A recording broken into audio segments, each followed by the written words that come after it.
Today I want to examine why you Chinese students behave the way you do. Okay? So believe it or not, but the way that you behave, the game that you're playing, it's strange, it's weird. So I'll point out 3 things that you do that don't really make any sense.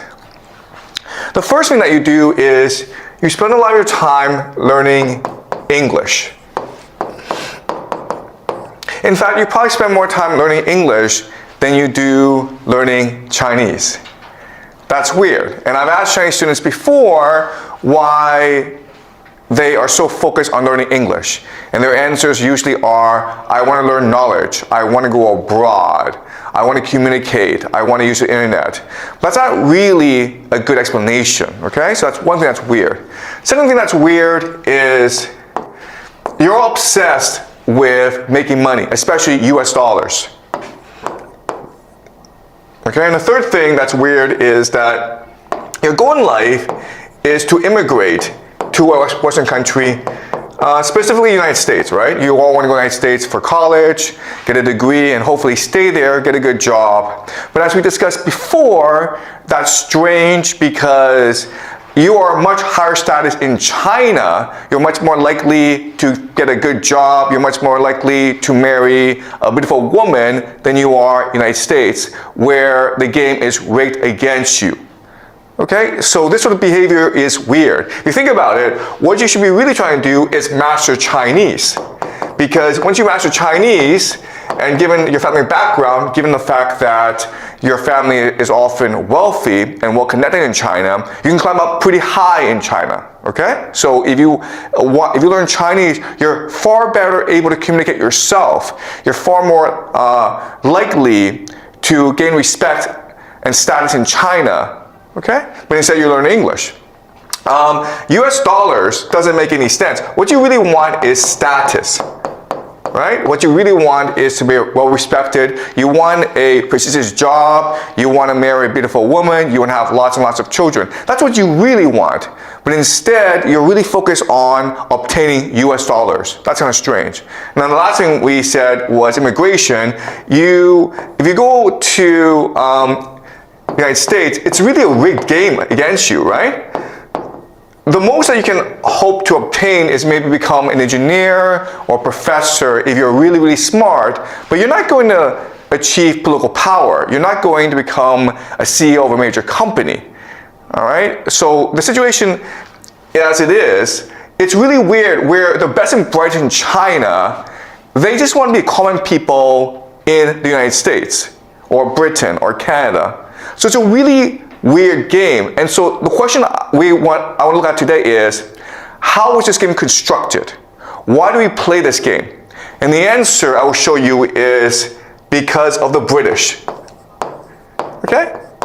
The British Empire created this game that ultimately the Americans inherit, and which the entire world's played today because America is the global superpower. Okay, does that make sense? All right, so first I want to go into some history and explain to you how we got to where we are. So this is the map of the Spanish Empire at the height of its power. As you can see, the Spanish Empire covered the entire globe, okay? So this is a small nation in Spain, and it was able to really cover the entire world. So how was this accomplished? Okay, so the first thing you need to understand is that for most of its history, Europe was a very poor place. In order for it to obtain wealth, it had to trade with the world. Specifically, it wanted spices from what they call the East Indies, okay, Southeast Asia.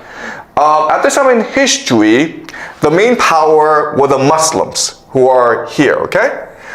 And if you want to trade with East Asia, you have to go through the Muslims. And at this point in history, Spain is Muslim. It's a place called Andalusia. But then the Christians were able to reconquer Spain. And so the Muslims decided that we'll just blockade you. Or if you want to trade with us, we will charge you a lot of levies. Okay? And so now the Spanish and the Portuguese are forced to look for new routes to the East Indies, where the spices are. Remember, at this time in history, spices are the most valuable commodity. They're actually worth more than gold, okay? I'm talking like cinnamon, nutmeg, peppercorn, okay? These spices are extremely valuable commodities. In fact, one ship, if you're able to bring one ship of these spices back to Europe, well, you had intergenerational wealth, okay? You become one of the wealthiest people in Europe. That's how valuable these spices were. And so now, the Spanish and the Portuguese have no choice but to discover new routes to the East Indies. So they went this way, and this is hard because Africa is not really hospitable. There are a lot of viruses, diseases in Africa. So they started to explore all around the world, and they went to North America and South America. And when they went to North and South America, they discovered that there were already peoples, the Aztecs, the Incas, living there. And they had a lot of wealth because these were empires, and they could be easily conquered. And so they set up these colonies all around South America, and a lot of silver was now being transported back to Spain. And so overnight, Spain became extremely wealthy. But as we discussed last class, if you become too wealthy and too powerful, you change as a people. Before you were energetic, you were open, you were cohesive. That's what made you an empire. But now because of all this wealth, you become insular. You become arrogant. And you become extremely close-minded. Okay, you become lazy. And so the Spanish, they had all this wealth, and they decided that they really want to work anymore. Okay, so what happened? Well, what happened was that they started to subcontract their labor to other places. Okay, so now what's going to happen is you will have the rise of England, French, and the Dutch Republic. Mainly, okay, to provide textiles, luxury goods to Spain, all right? So how this was accomplished was first, industry. So the Spanish, because they were so wealthy, didn't want to work. And their people didn't have to work either, okay? So, but they wanted to buy clothes, nice clothes. So what happened was they got other nations to be the factories, including Britain, the Dutch Republic, and France. Okay, that's the first thing. Second thing that happened was trade. Okay, so the Spanish did engage in trade, but now that they're so wealthy, they could just hire the Dutch to do it. Okay, now the Dutch were responsible for going to the East Indies and bringing back the spices, because it's a very dangerous job. Right? You could get sick, you could die along the way. You could also lose a lot of money. Okay? And the reason why the Dutch agreed to this is that the Dutch was basically a colony of the Spanish. So the Spanish had an empire, and the Dutch were part of this empire, so they just made the Dutch go do it for them. Okay? But the third thing that happened was piracy. Okay? So all this silver was being transported from the New World back to Spain. And what the English realized is, hey, we can just engage in piracy and steal this silver for ourselves. Okay?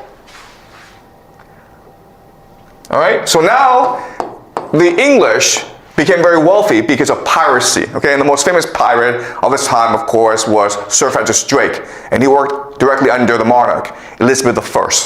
Okay, so this was a state-sponsored piracy that made Britain very wealthy. Okay, so now you have this divergence where, okay, you have the Spanish Empire, and because of their wealth, they became lazy, insular, and arrogant.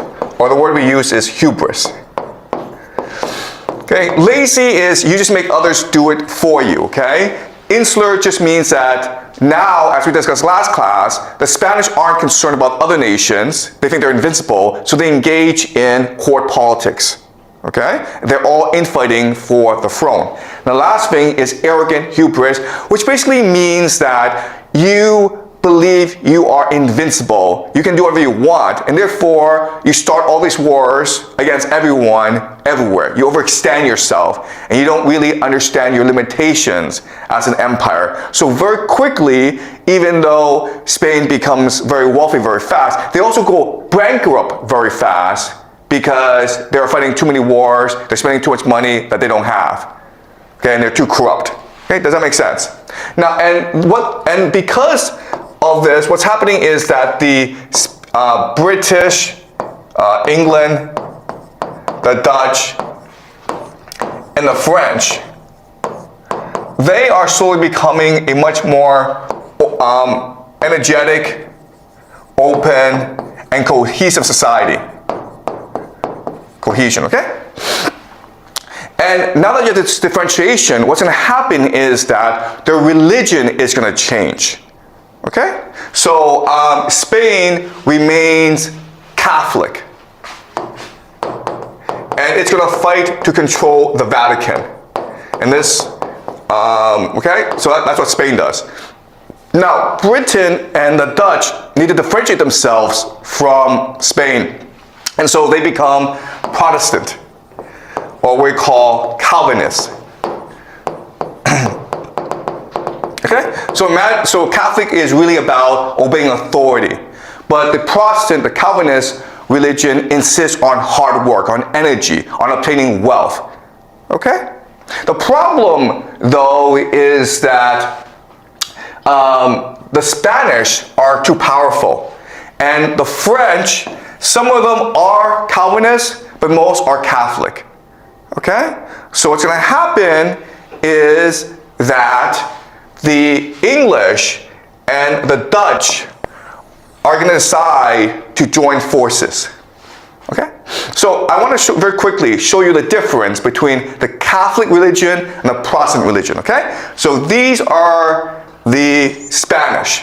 And as you can see, there's a lot of trade going between the New World and Spain. Why is this the case? Because Spain is extracting resources from the New World, primarily silver. Okay? The French are also engaged in trade as well. So what they really want is fur from North America. So fur is considered a luxury at that time. But as you can see from this map, the people that are really engaged in trade, engaged in piracy, in trade, in shipping, are the British, okay, and the Dutch. And the reason why is that they're poor, okay?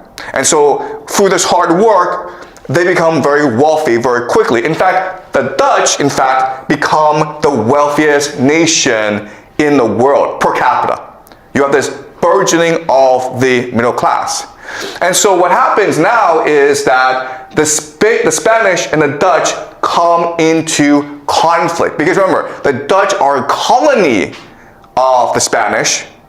And so the Spaniards want the Dutch to pay more taxes, and the Dutch want to be more independent. So this starts a series of wars, okay? In fact, an entire series of wars starts throughout Europe called the 30 Years' War.